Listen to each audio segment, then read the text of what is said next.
رمضان میں شدید غم میں کیا پڑھیں؟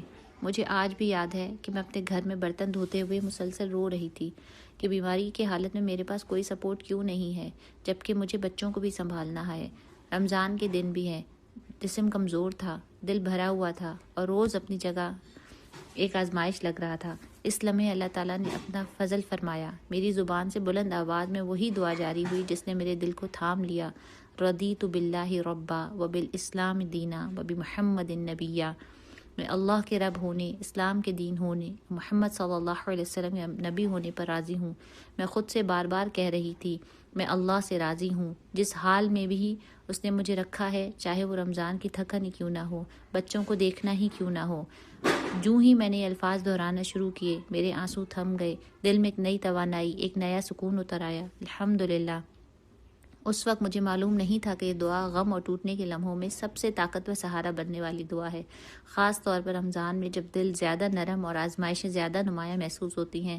جب نماز کے اذکار میں یہ سیکھا کہ اذان کے بعد کی مسنون دعا بھی ہے اور شدید غم میں بھولنی نہیں چاہیے، تو مجھے اپنا واقعہ یاد آیا۔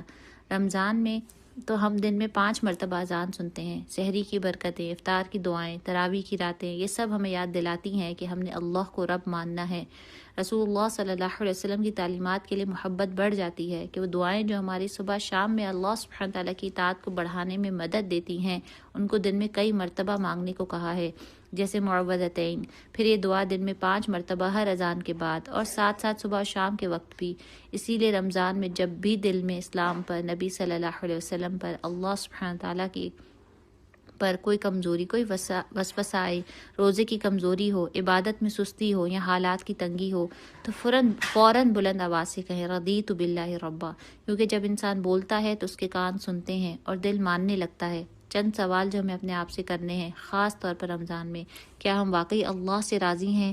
روزے کی مشقت میں ہمارا رد عمل کیا ہوتا ہے؟ کیا ہمیں یقین ہے کہ اللہ جو کرتا ہے بہتر کرتا ہے؟